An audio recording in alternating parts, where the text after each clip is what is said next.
Hi, my name is Jadzia. I'm 15 years old and I am a feminist. Don't click away. This is not just going to be a 5-minute rant about how much I hate men.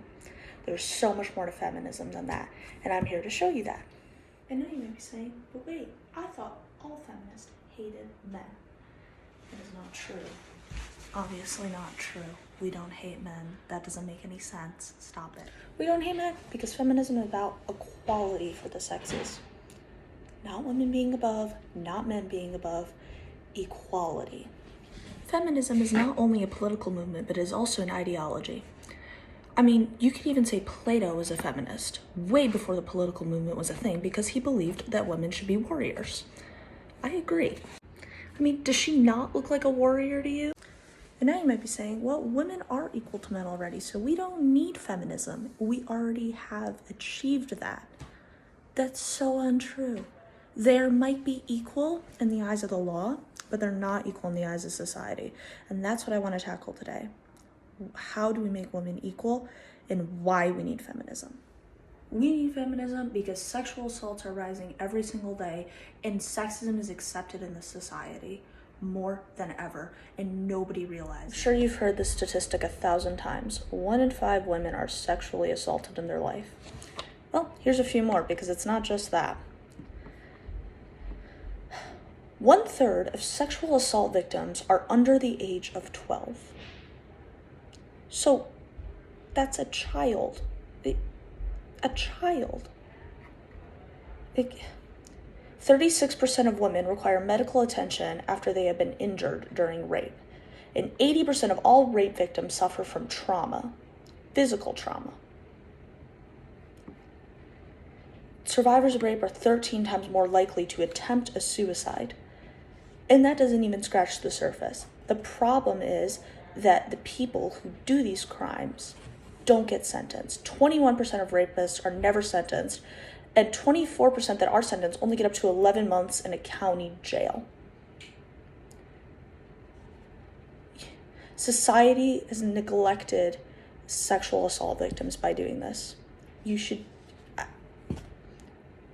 11 months, that's it. For a lifetime of trauma for a woman or a man or anybody. You might be asking how this relates to feminism, and that's a good question. Feminism has already been working to combat this sexual assault problem, getting victims the justice they deserve, and any group of people can be helped by feminism in solving sexual assault. Now, for whatever reason, you don't believe those statistics, we can see what happens in the real world with our own eyes. You can see it. Sexism is rampant in today's society. Sexism is rampant in the workplace. A prime example is the wage gap. Now, the wage gap is a controversial topic. It doesn't truly exist in the sense that a lot of people think it does. If a man and a woman do the same job, they are paid the same by law. That is just how it works. But men and women are not offered equal job opportunities, therefore creating a wage gap. Even if women are offered the same jobs as men, they are required to go through more training because they are seen incompetent by their employers. This is just what people have observed. You can look with your own eyes. You can't deny it. But sexism doesn't just happen in the workplace. It happens in everyday life. I mean, have you ever seen a woman get catcalled? Or have you ever been catcalled? That's a great example of sexism. The most violent element in society is ignorance. That is true. Here's an example of that. This woman was on the tube in London. They call it the tube, not the subway. And this man was touching her leg. She announced to the person who she was talking to on the phone and said, "A man is groping me right now." Everybody else on the tube looked away from her, did not acknowledge it. They knew it was happening, but chose to be ignorant to the situation. Another example is this woman walked up to a man's car because he asked her for directions and he proceeded to grab her breasts. And this isn't just 2 experiences. There are so many more. You can use your own personal experiences. It's happened to everybody at least once. You may be asking how this relates to feminism. Well, a bunch of feminist organizations have already started to combat this problem. The speaker in the TED Talk video, she has a website all about this.